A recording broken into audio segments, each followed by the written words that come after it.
I think Dragon Age Velgard is a good game. Like, straight up, it's a good game.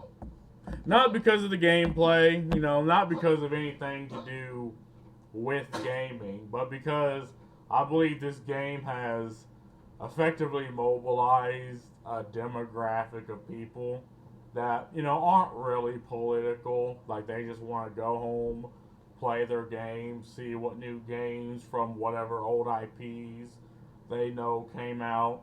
And they're just on that average, normal, everyday people who have jobs, who have families, right? Who actually has to work for a living. And they're like, okay, well, I just want to play this game as a means of escapism.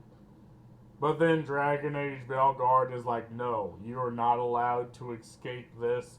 We will throw it in your face, and we will shame you, and we will destroy the IP that you knew and love, and just so we can make statements about a small, fringe, radical minority of individuals with mental issues and daddy issues.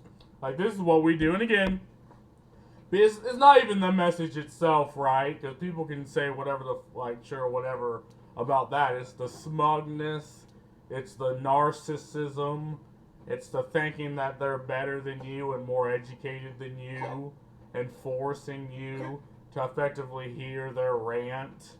And, the Dragon Age Velgard is just one microcosm of this happening throughout the internet, throughout media, throughout these things. But it is a big example of why people vote the way they do.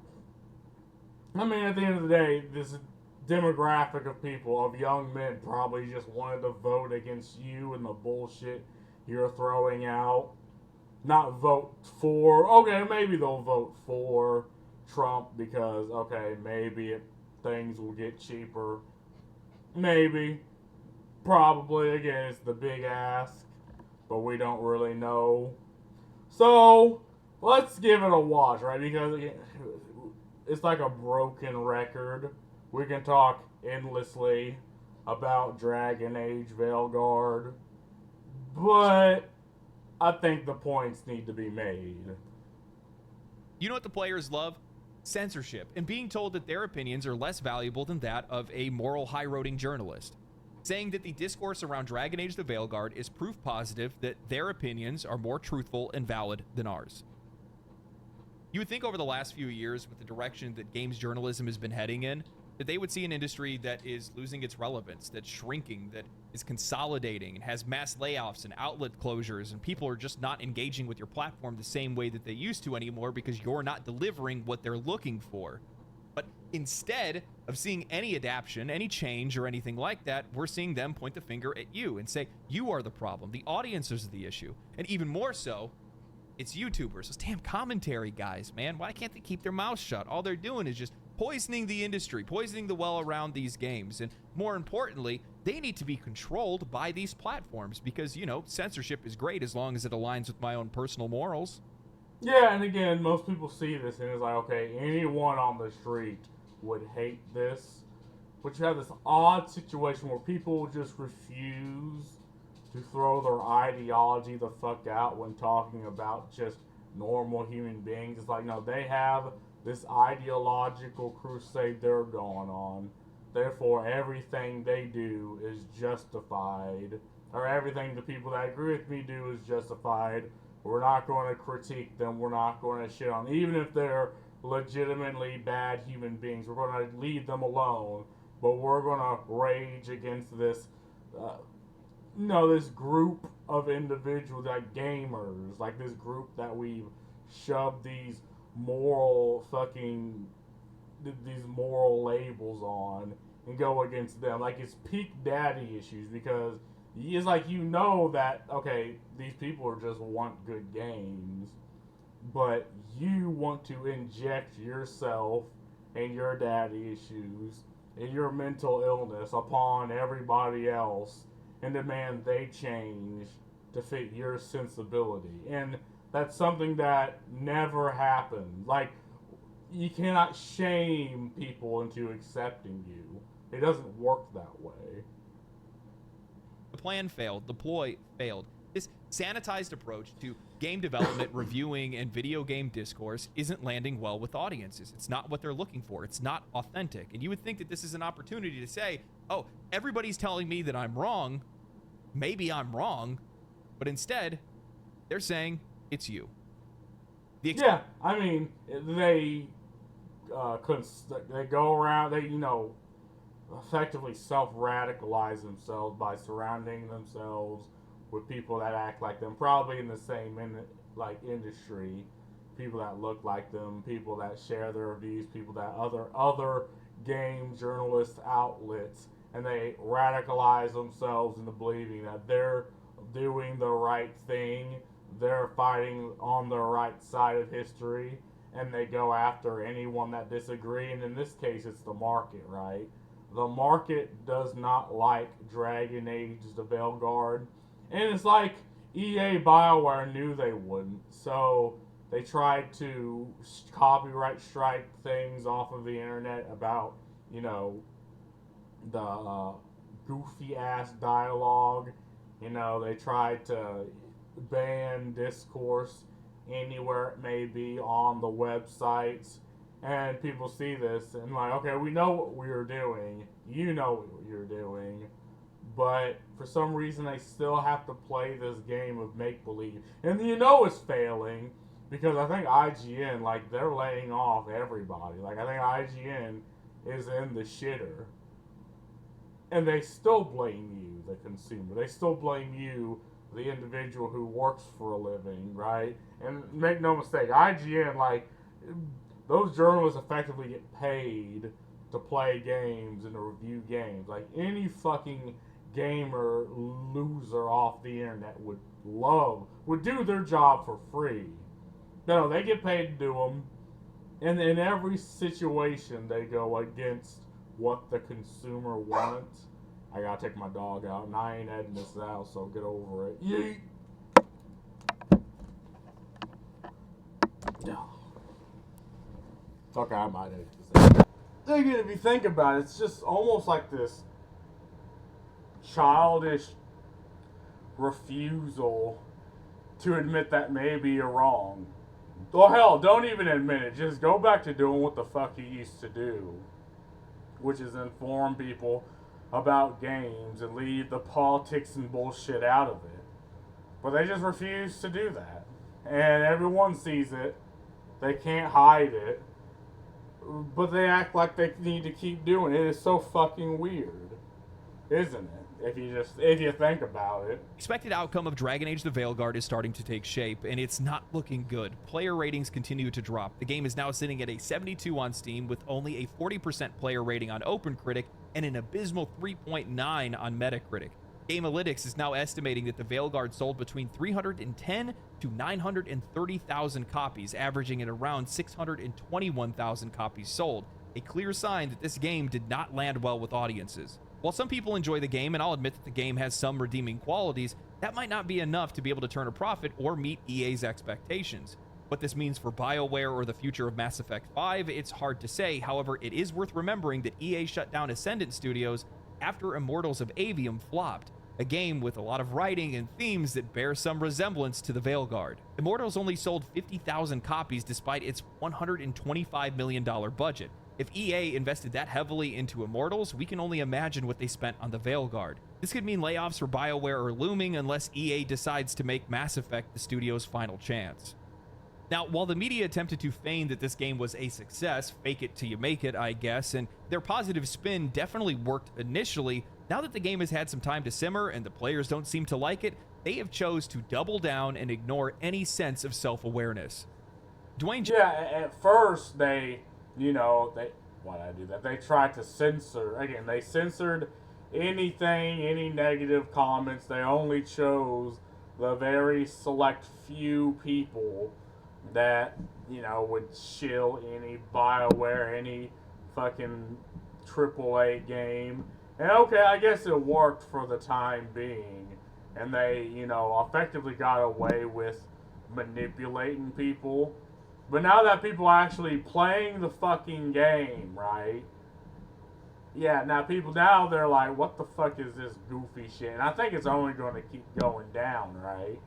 And this is like the last chance of BioWare to actually attempt to get back the good graces of the consumer, and obviously it's going to flop. Like, I don't think no one asks for a new Mass Effect, but obviously we're going to get one. And two, I doubt it's going to sell. Like, people are going to look at things, people are going to look at it and be like, what the fuck is this? You'll have the YouTubers that do play it, but they'll probably hate it. Jenkins of Vice wrote an article titled Dragon Age the Veilguard and the Necessity of Games Journalism. He writes, "We're going back into the trenches on this one, so it's no secret. Dragon Age the Veilguard is the latest DEI game to be subjected to criticism with zero bearing on the actual game itself. Because I'm tired and already exhausted myself talking about diversity in games, I'll keep this one brief. Now, the irony of saying this from a gaming vertical isn't lost on me. Even if I'm the wrong messenger, I can only hope that the message itself is meaningful enough. Let's imagine a world without video game outlets. No IGN, no Kotaku, no Polygon. They're all just poof, overnight, gone. No more reviews or insights from game journalists." I mean, we're about to see a world like that if you keep going down, the path you're going. Like, we're about to see this. And, okay, the only reason why these things exist is for people to shit on them, so I guess it would be less content. But I don't think gaming would really change. Like, you don't have the pull you used to have in, like, 2008, 2009, and 10. Like, people just clown on them. So, You know what that leaves you with to gauge how good a game is? Censoring on Metacritic has gotten completely out of hand. Not a smart move if you want to stay relevant, aka in business, because of this whole NWO Great Reset woke psyop has failed. Narratives crumbling and everyone not bailing out in time will go down with it. This, in case, if you couldn't tell, is a user review from Metacritic. I want you to really read that review. Let it nestle in your brain for a second. Now, what did you meaningfully glean from that? What information from that excerpt will help you decide whether Veilguard is worth your time? That the game has characters of different ethnicities and that's bad? no, it's that it's a garbage game. Again, it may be a terrible opinion, but okay, this guy's clearly telling me it's a garbage game. That will change my perception. Be back. We are back. You're going to hear Lucy chomping in the background. Where's my hat? There it is. But yeah, again, not every criticism is entirely constructive. You will just have people that hate on it. But, I mean, oh shit. Oopsies. The problem with Veilguard is it's just a bad product. It's a bad game. It disrespects the lore, disrespects the characters, and does all this so it could shove current day politics that nobody wants and nobody cares for, to ride the culture at the time. Hopefully you go back to not caring about that now that we're in a completely different culture because, America goes through these culture shifts because America, we don't really have like a mythos. Like, we really don't have, we're a country that only existed for like 300 years. We really don't have much of that. So you always have people trying to inject their culture into things and into entertainment and into media that just go antithetical. And the censorship is one of those things. Like, ideologically, like, according to certain people's ideology, they're fine with the censorship if it benefits them. But that's anti-American because, the phrase shall not be infringed, like, it's made in a way that stupid people can understand. But for some reason, you have people that claim to be smarter than you, claim to be more intelligent than you, being like, no, In fact, it should be infringed if it benefits me. Brand of criticism extends to YouTube, where content creators aren't bound to any kind of journalistic integrity. Sure, a few YouTubers provide thoughtful feedback on the strengths and weaknesses of a game, but some couldn't care less about worthwhile, relevant, informed discourse. They don't have to talk about the gameplay, visuals, characters, story, pacing, mechanics, or any of the other nuances one looks for in a traditional review of a game. Instead, they Yeah, because they see one thing that goes against the idea. And again, games are like onions. Like a shitty onion just has layers and layers of shit, and a good onion has layers and layers of quality. If they see, and they see that, okay, you have the DEI and the consultancy groups. You have the fact that EA Bioware has been going down for years. You have the fact that games cost hundreds of millions of dollars to make, 6, 7, 8, 9, 10 years to make. You have the thing where Bioware and EA are overbloated multi-billion-dollar companies that are completely disconnected from the gamers and the consumers. You have the fact that games media will always side with them, and in fact, it is in their interest to do so. So if they see it, and you have and we're not even really talking about the game itself. In the game, you have the women that look like men, but they're women. You have the non-binary shit, so, pronouns and bullshit. How you address people when they're not even in the game, or not even in the room, right? You have, in your dark fantasy, us talking about, oh, I'm non-binary. Like, this takes people out of the game. It takes people out of the fantasy. It takes people, because the fantasy doesn't fucking care about any of that. Right? But again, these are people who probably are just bad storytellers. Like, they cannot tell a compelling story, so they tell their story. People don't want to hear your fucking story. People want to hear the story of Dragon Age. They can turn a camera on and say the game sucks because it has pronouns in it, or it features too much diversity, or ruined a franchise by introducing any other sexual orientation that isn't straight, or a gender identity that isn't man or woman. This isn't a conversation, a point to it all, just noise. Yeah, but they created the noise, right? If they would just give the consumer what they want, right? And if these things were wrapped meaningfully in the gameplay and not, oh, I need to put you on a soapbox and lecture to you, people wouldn't care. Okay, maybe a small fringe minority of gamers would care if there's sexual orientation that isn't straight. But then again, right, we're assuming these are people that played the previous Dragon Age, right? Which is why you took the name. Like, these sexual orientations have always existed in Dragon Age and like Mass Effect, or we're talking Bioware games, and those games in the past still sold. Like, the gender identity is something new, but if it was done without being preachy, again, people wouldn't care, right?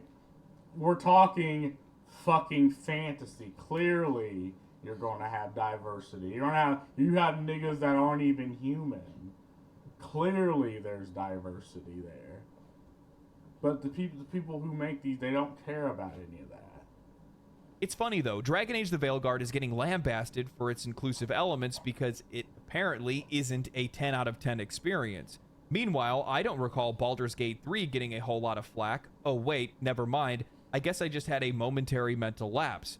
But traditionally, But Baldur's Gate just was a good game. Even with all the goofy shit they added, it was still just a good game. Like, it didn't preach to you. You didn't even really fucking care. All you did was, I don't know, roll that dice and cast that fucking transmogrify and turn yourself to a goddamn sheep. You didn't fucking care. Right? I cared the fact that all the there's a couple of female characters that were maybe presentable and I would maybe like. The rest were 50-year-old grannies. But most people didn't. Dragon Age, they bake gender identity into your dark fantasy that would not even use those terms or that language whatsoever because it's fantasy. We're talking a completely different world, and they're putting current day American bullshit into it. Yeah, people are going to be mad. People are like, what the fuck, man? People will excuse all that gross diversity if the quality is high enough. But true to form, that bar is only cleared once perfection is agreed upon. No real world parallels at all. So, I mean, you said it yourself, right? Is if the quality is high, yes. Yeah, people will excuse it if that gross diversity, if the quality, yes. You said, like, it's literally this simple. If the quality of the game remains right, nobody cares. agreed upon. No real world parallels at all. So they believe that only games journalism can provide reliable and nuanced insights into a game's quality. Notice, and this is something that's really important, it's a wordplay that a lot of journalists like to use to mislead the reader, but notice that they say a few YouTubers provide valuable feedback. But they use the word few because they want to magnify the issue to be as big as it possibly is, even though they are the ones that are cherry picking some of the most inflammatory discourse that's around Dragon Age the Veilguard. See how that works? They're making something seem like it's a bigger issue than it actually is. Imagine a world without IGN, Kotaku, Polygon, and PC Gamer or Eurogamer. Yeah, I can. It would be players that are actually going off of the opinions of other players, people that are actually playing the game that likely have the same kind of perspective or taste that they do. Yeah, imagine my shot. Gamers recommending games to other gamers. Oh my god. Stop the presses. Fuck. One of the reasons why YouTube and Twitch content has blown up over the years is because they're much easier to be able to find somebody that you can align your tastes with and have similar opinions on things with and see whether or not you're going to enjoy that game or not. That's probably one of the biggest issues in games journalism today, is the fact that the perspective and opinions and beliefs that are held by those in media are not shared by those that are the audience. And as so, yeah, and every single time they're the opposite, right? Because if you just take a shot at the board, eventually you'll hit within the circle, right? The problem is they never hit anywhere near where the gamer's opinion on things are. They're always the opposite. And this is something you see, and okay, maybe with Baldur's Gate 3, that was the one time they actually agreed. But with everything else, with popular games that are clearly popular based on sales and perceptions, they will inject politics into them that nobody asked for. Inject, the chud gamers and all this goofy shit into them that no one asked for, no one cared about. And yeah, you're going to have a demographic of gamers that look at IGN and be like, what the fuck? An 8 out of 10 for Black Myth Wukong, a 9 out of 10 for this game, a 7 out of 10 for Concord. What the fuck, man? such, it's leading to a conflict. We don't see eye to eye anymore, and because of that, they don't want to pay attention to you for your opinions. They feel that a lot of these folks on YouTube and Twitch are a lot more genuine and less compromised, and in fact, they are less compromised. I mean, the writer themselves says they're going into the trenches. They view this as a battle line, like they're going into war. They view this as a war that they're in. They even go as far as saying, even if I'm not the right messenger, I just hope that the message is meaningful enough. Well, that's the problem. How do you lack the self-awareness to realize that you're magnifying an issue that's not even there to begin with? And really what it is at the end of the day, you're not good at delivering whatever your message is, or, I don't know, maybe the players aren't bigots. Maybe they just might be tired of hearing the same message. Now, I want you guys to keep in mind that players and YouTubers are the ones that are creating this toxic echo chamber. Games journalism is the most important, insightful, and truthful, as Nathan Grayson of Aftermath writes an article titled, "The Dragon Age Review Controversy Shows Just How Much YouTube and Twitter Have Poisoned Video Game Discourse. The more you enable these people structurally, systematically, the more footing they gain until they become the default." Quoting the discussions from their podcast, Nathan writes, These days, when a big new game comes out, you can pretty much roll the dice on what kind of reactionary controversy it will produce. Are we looking at a moral panic over trans characters, diversity consulting, games journalists being too positive, games journalists being too negative, some other quibble that'll be forgotten in a week, interchangeably swapped out like grains of sand dragged away by the unrelenting tide? Anyway, the usual suspects got mad about Dragon Age the Veilguard reviews this week. You can listen to this week's episode of Aftermath Hours for a full rundown on why, but the whole thing is illustrative of a larger, more important issue. Thanks to algorithmic prioritization on sites like YouTube and Twitter, this is how a growing number of people engage with video games. Plenty of people still manage to tune out the hours-long rants and conspiracy theories, but at what point does this rancid flavor of brain rot go from vocal niche to a borderline mainstream position? I mean, good question. Maybe they're right? Maybe the brain rot goes from to borderline. Like, maybe it hits this point when the YouTubers and the people on Twitter are correct, and the majority of people see that they're correct, and they see that you're wrong.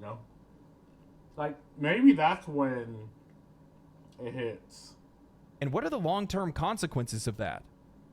Well, IGN firing people, because clearly you're lying. Clearly people don't see what you're saying. Clearly people don't agree with what you're saying. They don't agree with this football field that you, the game journalist, has put people into, right? So they're going to go to the YouTubers or the people on Twitter like Grooms. And yeah, clearly they're biased, right? They're biased against you. But you're giving them the ammunition. You're the one giving them the fuel for the shit fire that's coming your way. And then you're acting like, oh, they're against my diversity. Oh, God, they're against my consultant. No, they're against you. I guess my doomer-pilled concern about all of this is that as the American Fascist Project continues to grow in power and all of these platforms facilitate these ways of talking, conspiratorial thinking and whatnot, do we reach a point where this becomes the default? Because I would say right now, this is not the way most normal people talk about games or engage with them. A lot of people, as we've seen based on Dragon Age's Steam numbers right now, saw the game, thought it looked cool, bought it, and are now playing it. If you look at asmongold's most viewed video on all of this, it has around 1 million views. 1 million sounds like a lot, but this game will probably be bought by north of 10 million people, so it's a fraction. And even then, a lot of people who watched that video were probably never going to buy the game anyway. Well, yeah, because you have that large group of people that's going to buy it. And, okay, you have a tenth of the people being like, I don't like it. Well, that's going to form the opinion of maybe even 2-3 tenths, because, again, one satisfied customer may tell one other person about the product, but one dissatisfied customer will tell 10, 15, 20, 30 people how dissatisfied they were of your product. Like, if you operate off this scale, right, and it's an unfair scale, but get over it, life's unfair. And that the American Fascist Project, see, and this is also why people are like, brother, shut the fuck up. Again, if you have this worldview, people automatically be like, okay, so you're a fucking idiot. Aight. Cool. And move on, like, what the fuck? Anyway, so it's not negligible exactly, but it's still a niche. But as these things continue to have relatively convenient on-ramps, like searching Dragon Age on YouTube and getting pulled down this rabbit hole, do we reach a point where this is the prominent mode of discussion around games? Inmates taking over the asylum or whatever. Is that where we're headed? Because we've seen this in American politics. The more you enable these people structurally or systematically, the more footing they gain until they become the default. What the fuck? Inmates running the asylum? Brother, we're talking about games. Like, there used to be bad games in the past, but they were just bad. Now games are bad because, the creators of them, they disrespect the IP. They disrespect your time and your money and your consumption of the game. And they disrespect you and your intelligence because I want to add the opinion of a fringe, small, not minority of people in a game that has absolutely nothing to do with those things. Like, we're talking Dragon Age. The reason it's called Dragon Age is, well, there's this age where dragons effectively came out and destroyed the world, and you're kind of living in the aftermath of all that. Oh, yeah, and by the way, demons are also coming through the veil, destroying what's left. It's a dark fantasy. The fuck I care about your gender identity.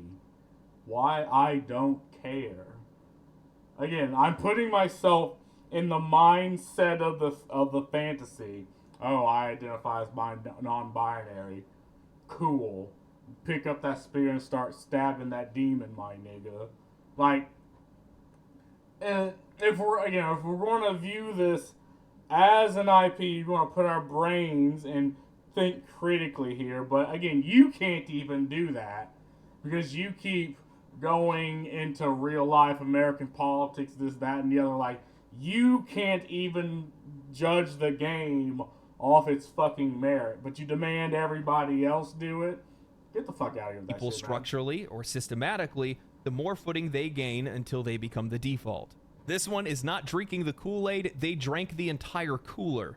I need to stop you right there. One of the things that I frequently see is journalists or those whose content isn't that popular online criticize the algorithm.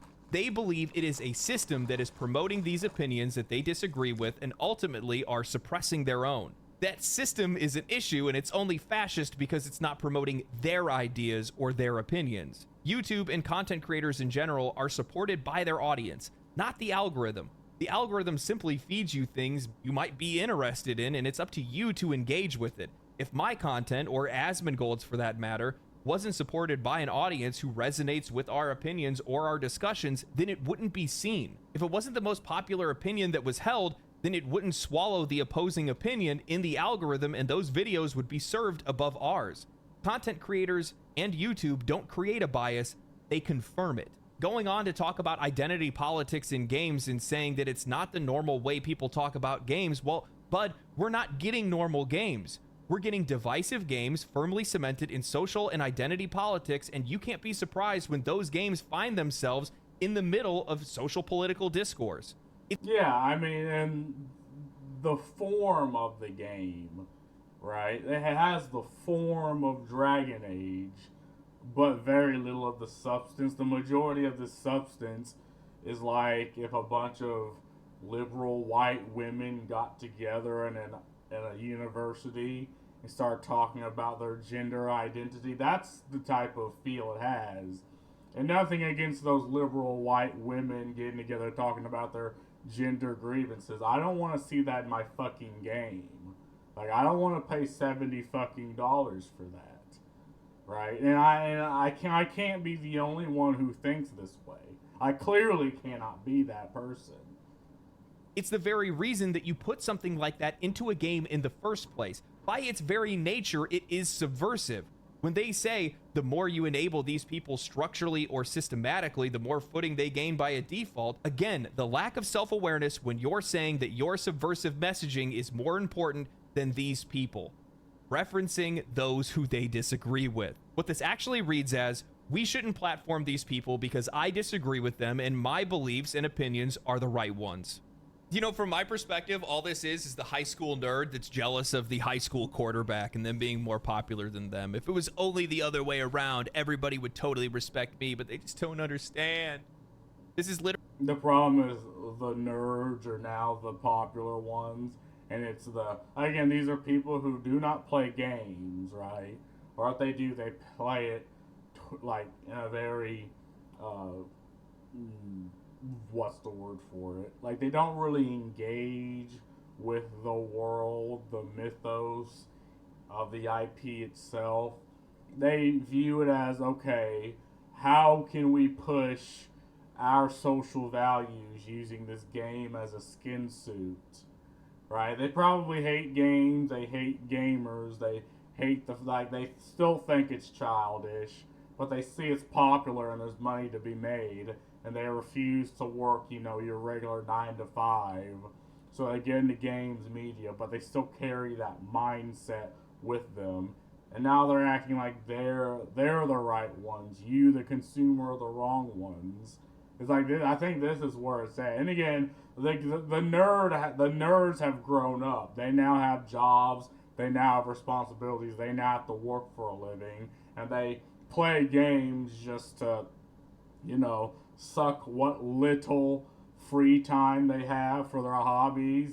And then they see the opinions of the fucking people who do not care about the games in them. They see, the HR meeting that Dragon Age has. That's pretty much what every dialogue feels like, is an HR meeting. That you can't be an asshole and say the wrong thing. Like, they see that, and you're like, okay, why the fuck would I support this?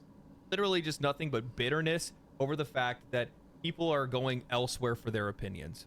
Because it's not traditional media anymore. That's not what people are interested in. Instead, what they want to do is they want to look to people that they can relate to, people that they feel like their tastes and their opinions and their perspectives align with, because, well, they're more likely to steer them in the right direction. They don't feel like these people are compromised, and more times than not, they're not. They are literally just a guy like me with the microphone just saying what their opinions are and leaving that out into the ether for other people to pick up. If they resonate with it, they do. If they don't, they don't. It's not that big of a deal. But, if you go back and you look at any of the videos that I make on these kind of topics, for the most part, I do try to stick to just the merits of the game, because that's what I want to judge these games on.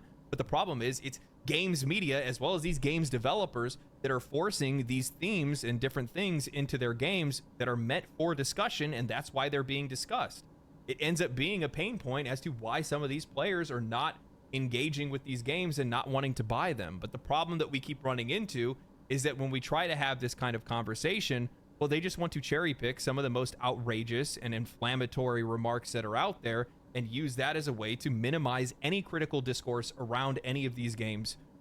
Yeah, it's, it's why you can't have any critique, because they take the critique, they mold it, they turn it into harassment, they turn it into death threats, and they throw it back at you. And this is legitimately what they believe. Like, they believe any level of critique is bad, not only outside of the games industry, but inside. Like, you have game devs, game creators that will talk about that. If they ever talk about this, they'll just get fired and replaced. Like, and this is the culture of toxic positivity. You're not allowed to shit on blatantly bad game designs that add nothing to the game. And people know this now. So yeah, every time these things are thrown into games, people will be critical, because this is just the football field we live in, right? We don't live in, the age of the games being made by gamers for gamers, being made by just a couple of dudes in their mom's basement that just wants to make a game for you to enjoy, right? It's being made by consultants, by businessmen, by people who do not play games, and it's being curated by games journalists, by games media, by, the communities that defend these things.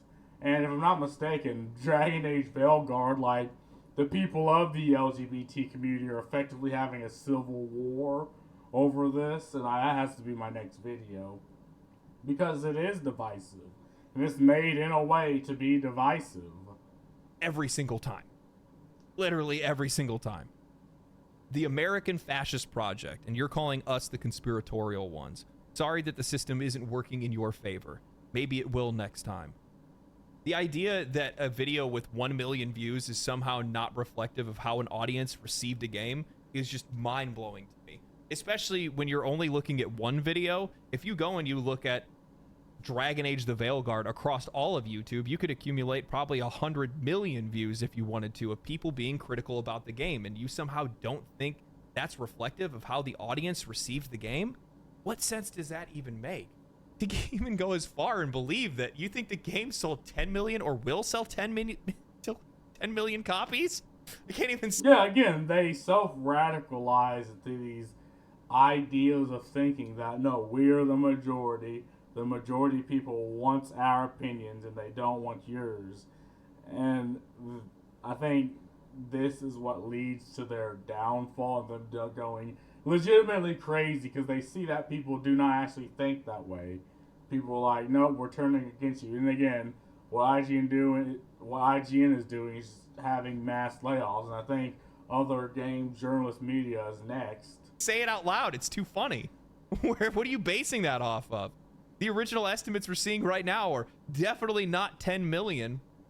You know, we could actually take this a step further. That video that they're referencing for Asmongold, I think it has like 1.5 million views or something like that. That video has more views than the sales of Dragon Age the Veilguard, Suicide Squad Kills the Justice League, Concord, and Immortals of Avium combined. But you know, it's just the minority. A fraction. Yeah, and again, this is another tactic, right? And it's like nowadays they can't even hide it, but they keep going down this path of treating gamers like they're the minority, people with genuine criticism as they're the minority, and their opinion as the majority. And now everybody sees the tactic and they can't hide it, but they still do it. And it's almost ideological. It's almost like they're forced ideologically to push this idea. The writer continues the podcast transcript saying, I think an important thing to remember is we work in video games, and we work directly with people that know as much about video games as possible and as much about the video game media ecosystem as possible. The people that follow us on social media, all they do is talk about video games all day. Our peers and colleagues and former colleagues, that's all we talk about. As a sample of the video game playing public, we are a tiny fraction of people. All my IRL friends will talk to me about is a Call of Duty game once a year. Everyone I play football with will talk about EA Sports FC once or twice a year to complain about it. They don't play Dragon Age. They don't know what it is. They barely know what Fortnite is. It's the same for everything. It's music, it's movies. People don't consume media about these things constantly on a daily basis. It's easy for us to lose track of that because we think everybody does, but everybody around us does. But my experience with this stuff, because I make it my point to know as many people outside of games as possible to avoid a broken husk of a person, is that it's really important to get that perspective. It's fucking video games. No one cares. Play a game you like or don't. You don't need to go online and talk about it for 18 hours a day or whatever. Yeah, again, it is just video games, right? But what people see is now the things they enjoy, the value of the things they enjoy is being lowered, but they're demanding more money from you. And the story quality is being lowered. Hell, even games coming out at a playable state it was for being lowered for a little bit, right? The IP itself is being lowered because they're pumping out the same IPs like their machine guns, like every single fucking year. Like he even gave the example of Call of Duty. Yeah, they have a Call of Duty almost every 2 or 3 years. They have a fucking FIFA every year. So the value of the IP is being lowered. And you attack the consumers for seeing these things. Like, people do just want good games, but they don't want the value of their things to be lowered just for, I don't know, someone on the Dragon Age team to push a small fringe opinion that no one cares about. Like, yeah, they're just games, nobody cares, but just keep them as games.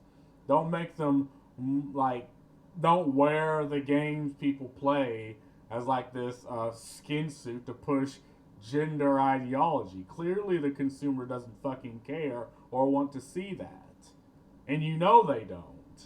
So for some reason you'll minimize the opinions of those people and uplift your opinion, that again, the opinion of a small minority of people, and it's only getting lower because again people are finding out that they're being effectively lied to. Like, yes, just play the games you want, but don't change the experiences of the games people play to fit in real world ideology, because at the end of the day, games are escapism. I play games to escape real life. If you put real life in my game, I am going to be mad. Absolutely. So people like Asmongold are out there making these videos, but like Nathan said, what's a video like that going to top out at? 1 million worldwide among English-speaking people? That's not shit. Nathan responds, right, there are well over 300 million people in the United States alone. Luke responds, right, and that doesn't include the English-speaking people in Europe or the rest of the Anglosphere. I don't think it's something to be worried about as a discourse-shaping trend. It's more of a bummer for that type of content on that type of medium. It's going to go on its own journey, and during that time, people are going to be put off it. People might stop watching that kind of content and look somewhere else. They might look on TikTok or on blogs like the aftermath.site. And again, they're like misrepresenting how people interact with media. Like, people don't just watch Asmongold and shut the fuck down, right? Like, the people that watch Asmongold probably watch other alt media that also shares their opinions. They all probably also go on Twitter that see and follow people that share their opinions.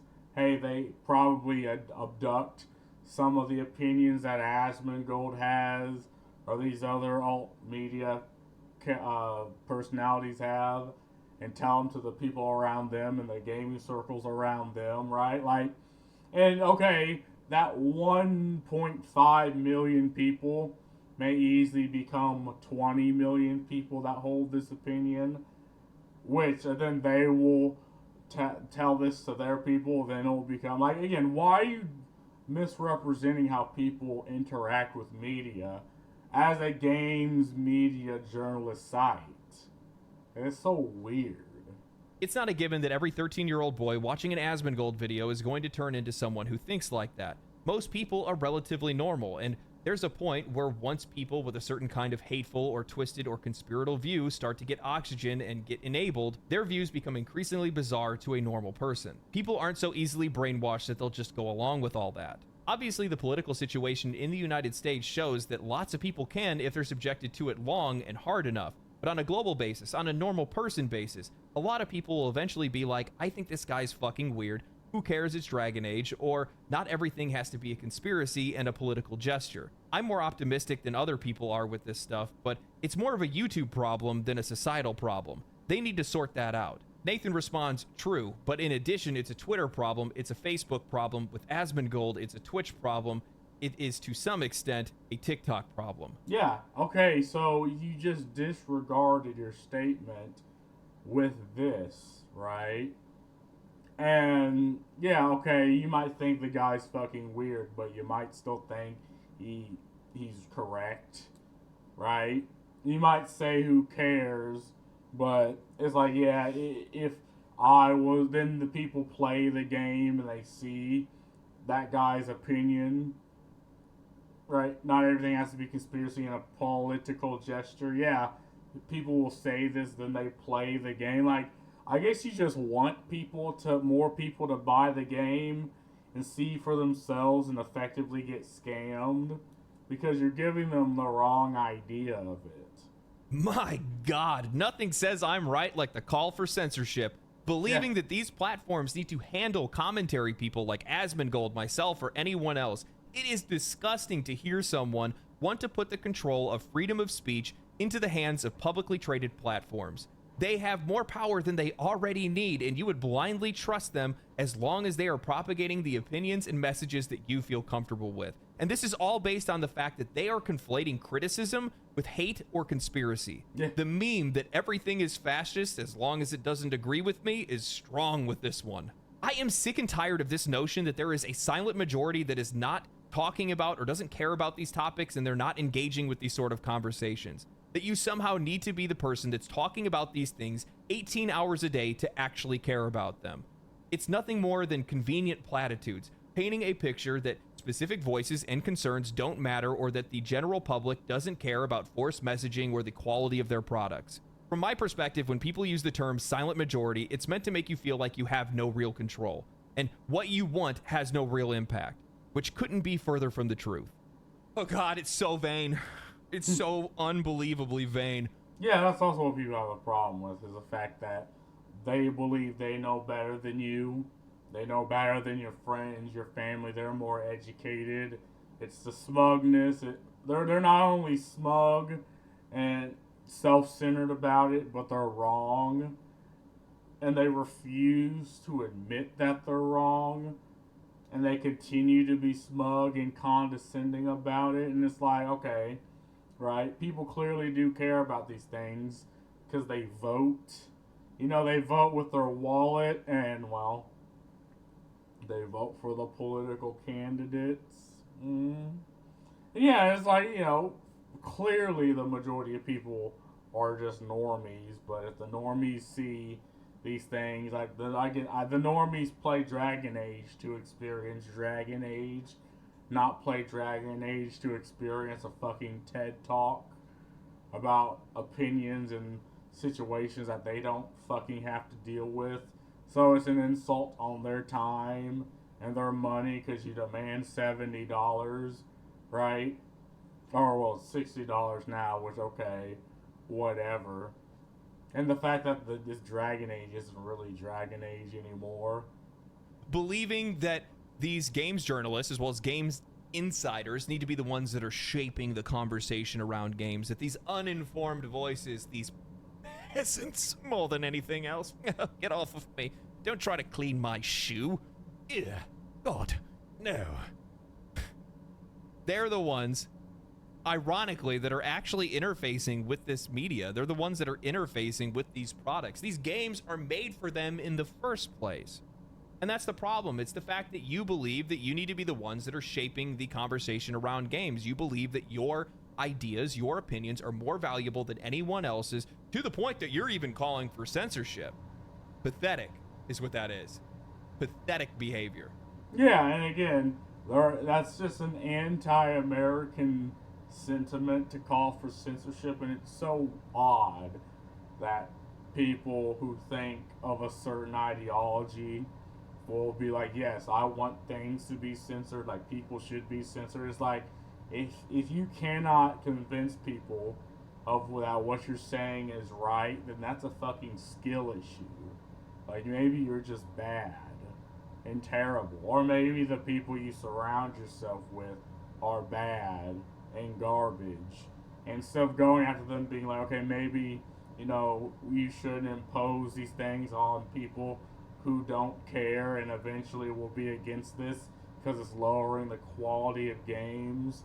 You're going after the gamers, the consumers, the people who have to work for a living, and saying that they're bad. It's like, yeah, and no wonder you want censorship, because you know people aren't going to respect what you have to say. And the only way you can get it across to people is if you censor. Like, I'm not surprised. And let's be real. I know that the vast majority of these companies don't give a shit about any of these social issues. And likely these people don't even care about it either. It's vanity more than it is anything else. It's soft people living soft lives and looking for anything to be able to attach themselves to so they can look in the mirror and think that they've done something constructive today. You know it. I know it. Everybody knows it. You know what they fail to realize is that people don't watch these videos because they want to be told what to think.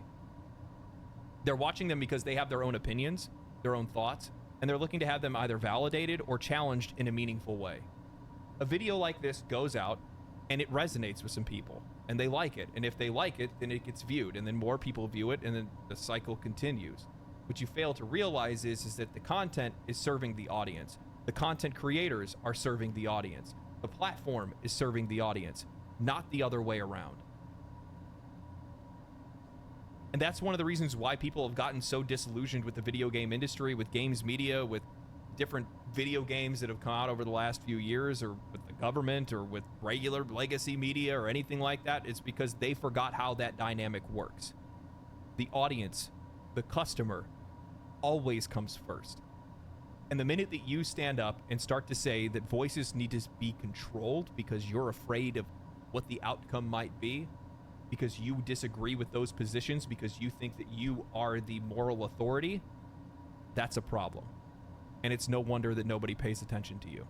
Yeah, and that's a problem. It's moral authoritarianism, right? People don't care to have their time insulted, their intelligence insulted, them as a consumer insulted by these moral authoritarians, right? So yeah, some people will absolutely, tell you how they feel about it. And what games media is saying is, no, we need to censor these people. We need to censor YouTubers. We need to make sure only our message, our opinion gets across. And again, this is just an anti-American sentiment that serves only the radicals, only the people that know that they are the radicals, the radical minority of idiots. But because they're an institution, they're games media, they're this hegemon and this monolith of information, that they're the only ones allowed to have their opinions and have their worldview known. It's ridiculous. This video will likely get more views than your podcast. God, I hope you guys enjoyed today's discussion. If you guys did, like the video, subscribe to the channel, share it with your friends, and more importantly, I'm going to go and I'm going to play some Stalker. Actually, I'm getting ready for the Stalker 2 launch. I'm so excited for that. It's not even funny. God. But anyway, I'll check you guys later. Stay cool, stay righteous, stay safe. Peace. Yeah, and if you try talking this with just anyone on the streets, you would be like, yeah, okay, if what you're saying is true, that's pretty fucked. Imagine a world without IGN, Kotaku, or Polygon. Yes, I can. Yeah, against someone who just doesn't play or doesn't even watch these sites. The only time you see any of these game journalist sites is if they're getting shat on. They went from Game of the Year to great success to it's your fault. It didn't sold in the span of a couple weeks. Yes. It's odd how the mindset switches so fucking fast. Sorry guys, this one was my fault. I should have consumed when the media told me to do so. Yeah. You fucked us. This game will still probably be bought by north of tens of millions of people. LOL, LMAO even. Yeah. They feel their increasing irrelevance and their impending demise. They are architects of their own destruction, and like spoiled children, they refuse to accept it, and it's all their own fault. Yes, sir. Is it? Yeah, they're the architects of their own destruction. Thank you for the title, homie. Nothing screams I'm right like the call for censorship is such a heavy line. Yeah.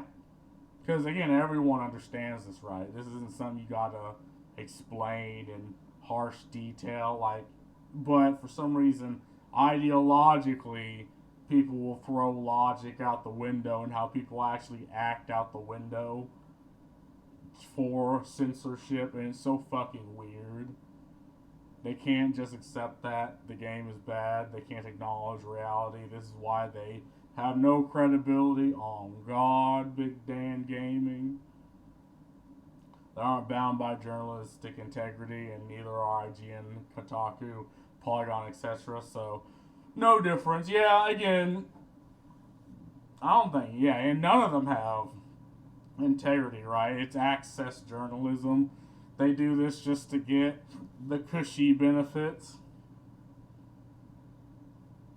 Only game journalists can give you true insight into the quality of game.